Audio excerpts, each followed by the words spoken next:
Voilà, on reprend Bezrat Hashem les perspectives d'ailleurs de Shavuot avec plus d'intensité et les façons d'acquérir la Torah. Et dans le Pirkei Avot, donc la Braïta nous enseigne que l'acquisition de la Torah se fait par Binat Alev et Sichlut Alev. Sichlut avec un sin. Binat Alev et Sichlut Alev. Donc il y a ici deux qualités indispensables pour acquérir la Torah, celle de Binat Alev et Sichlut Alev. D'ailleurs, c'est ce qu'on demande chaque matin à Kadosh Baruch Hu. Avinu Avarachaman, Hamerachem, Rachem Na'alenu Veten, Belibinu Bina, Lehavin ou Lahaskil. Bina, Lehavin ou Lahaskil. Lishmoa, Lilmod ou Lelamed. Donc les capacités, les premières, donc les facultés indispensables pour acquérir la Torah, c'est Bina, Lehavin ou Lahaskil. Alors quelle est la singularité de Lehavin et quelle est la singularité de Lahaskil? La Havana, c'est la compréhension, le Haskil aussi, c'est a priori la compréhension. Et tous deux, on peut le remarquer, sont sous l'appellation Bina. Bina, Lehavin ou Lahaskil.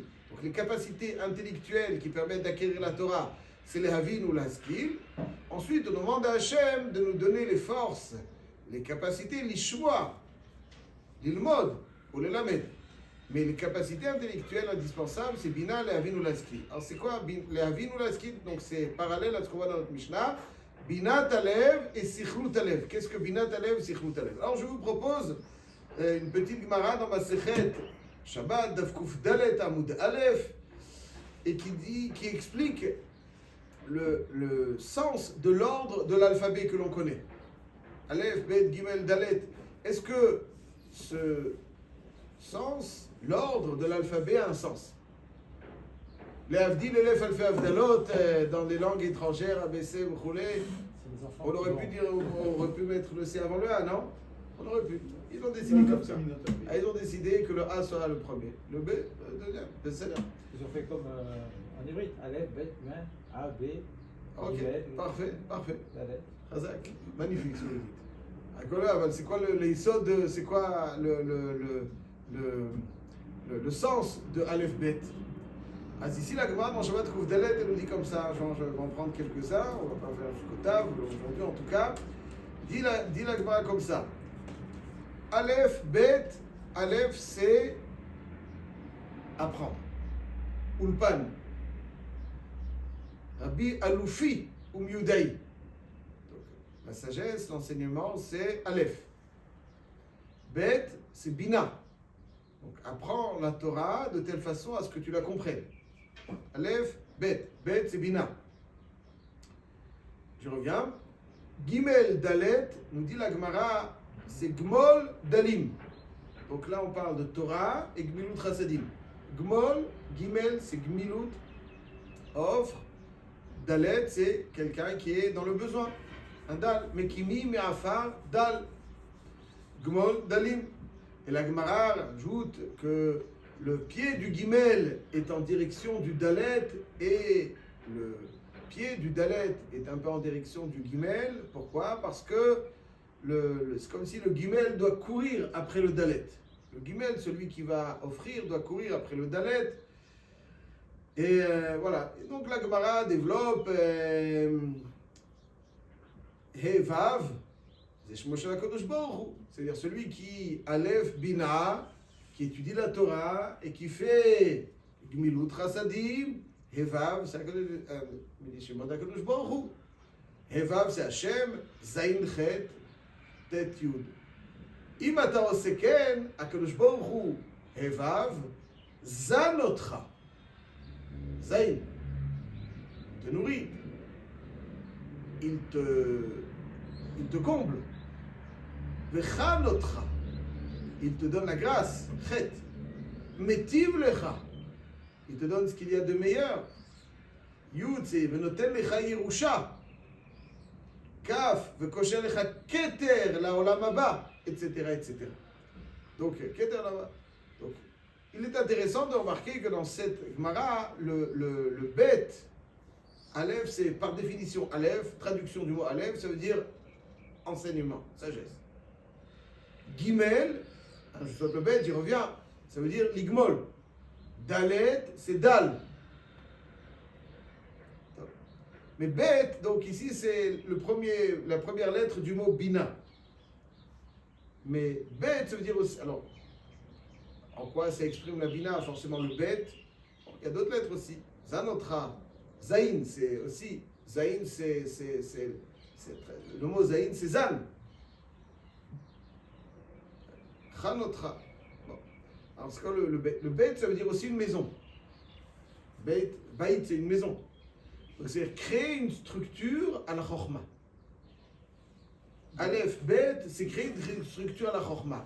Créer une structure à la Chokhmah, c'est créer un lieu favorable pour que la Chokhmah se développe. Et c'est ça la Bina.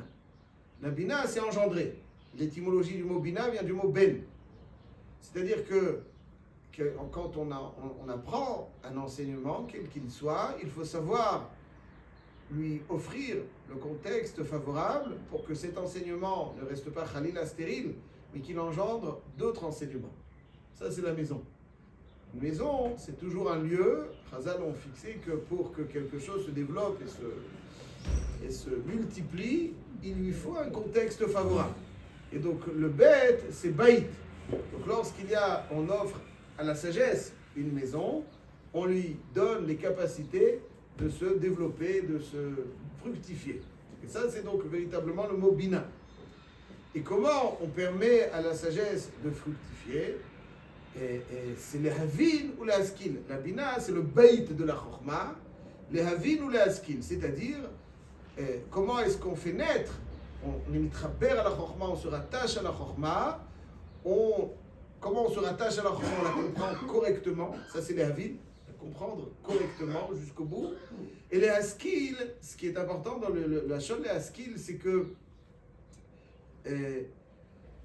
il faut, au-delà de la compréhension parfaite de l'idée, il faut bien avoir à l'esprit l'origine et les conséquences de cette idée. Ça, c'est le sechel. Le sechel, déjà, c'est ce qui nous permet la compréhension, mais le sechel, c'est quel est le yesod? Pourquoi? D'où on sait, d'où ça vient. Maintenant, tout enseignement, pour qu'il soit bien assis, il faut comprendre son origine. Quelqu'un qui étudie le Shulchan Aruch, ça étudie la Gemara. Bon, je ne veux pas trop. Ok, donc la Gemara, c'est la racine. La racine. Si tu n'as pas la racine.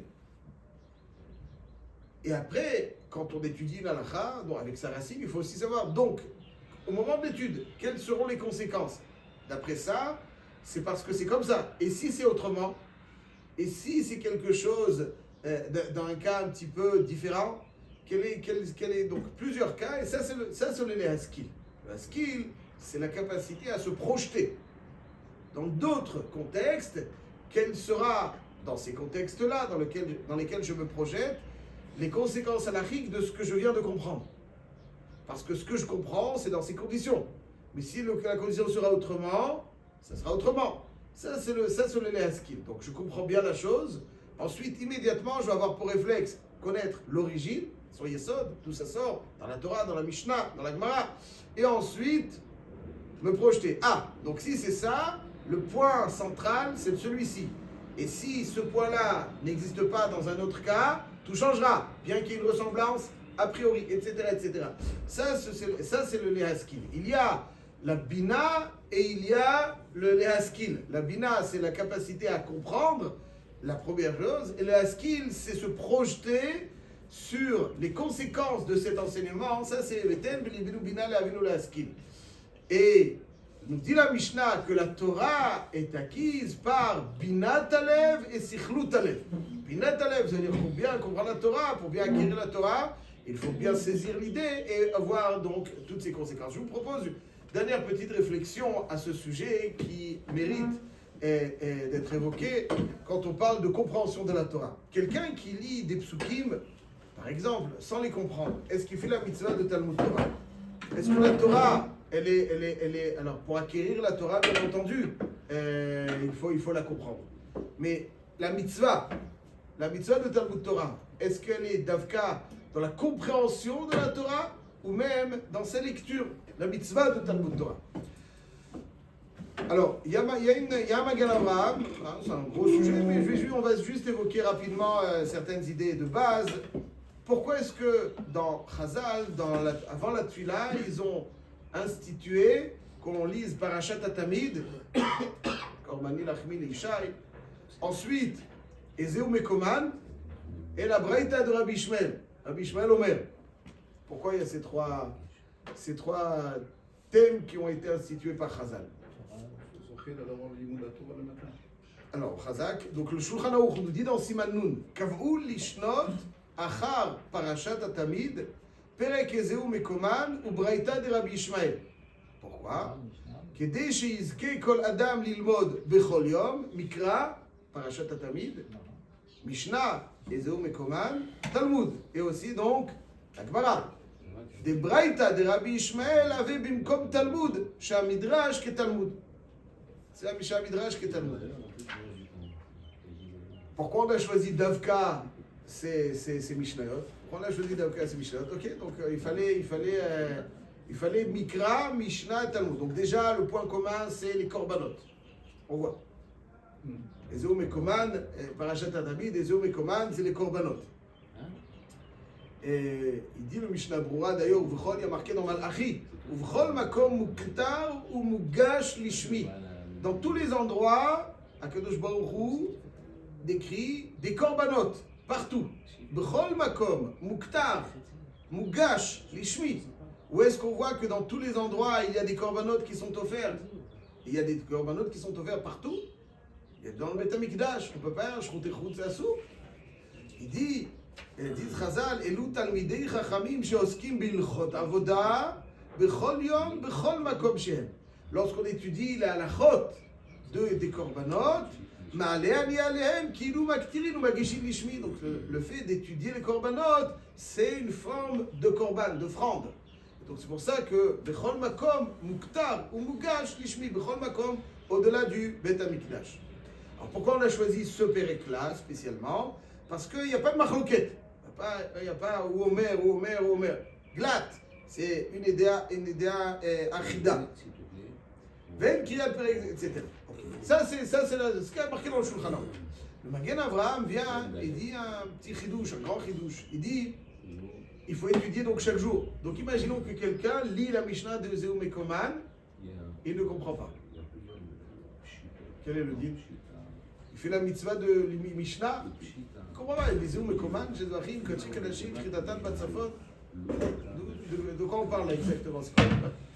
אז dit le Magen Avraham que Davka Bismanem Shayum Mevinim Lashon Targum, c'est-à-dire Lashon Targum, c'est quoi Lashon Targum? C'est pas Targum.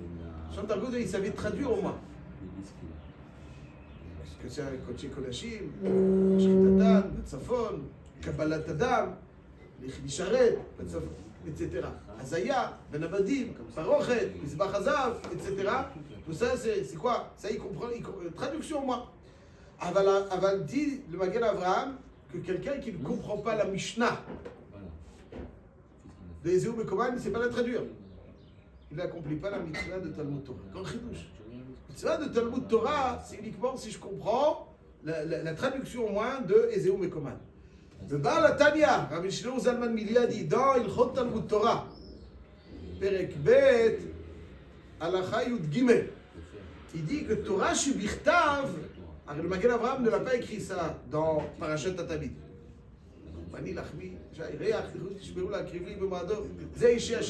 comprend les traductions. S'il ne comprend pas les traductions, il n'y a pas marqué le Magen Avraham qui n'est pas Yotse. Il dit le Baal HaTanya, pourquoi? Parce que dans Torah Shebichtav, même si je ne comprends pas, mitzvah Talmud Torah.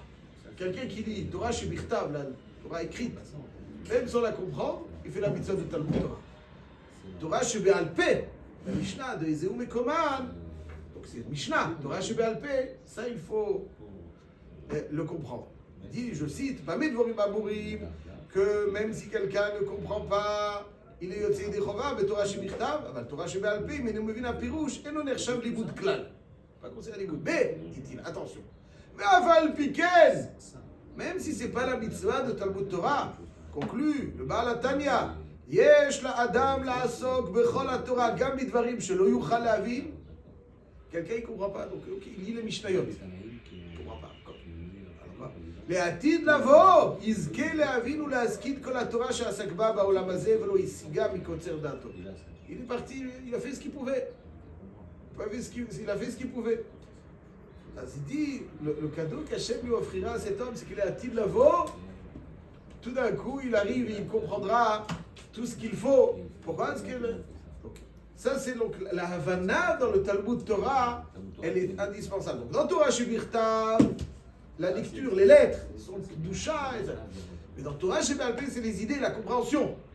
Donc la compréhension fait partie de la mitzvah de Talmud Torah dans Torah Shebe'al Peh, donc la Mishnah, la Gemara, même si quelqu'un ne comprend pas, il a quand même un sachar, on voit. Hein.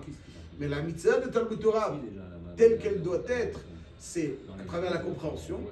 Et ensuite, nous dit la Mishnah que pour acquérir le Talmud Torah, il faut binat alev et sichlut alev.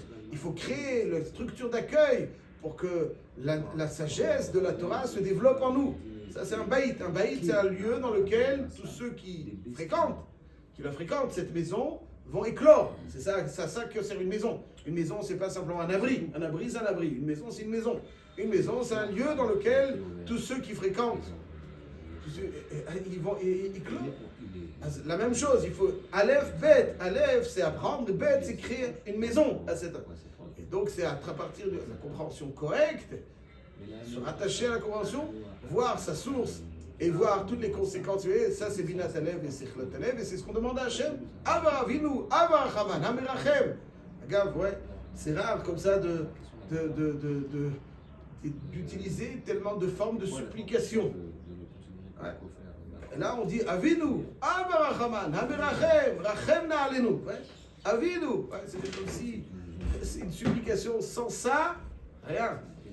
Den belibenu bina, le havin, le haskil. Donc ce devoir de bina et de haskil, bina talev, sichlut talev, quelque chose de tellement majeur dans la vie du juif, qui est donc c'est pour ça qu'elle est précédée de tellement de formes de supplication. C'est quelque chose de vital pour acquérir la Torah.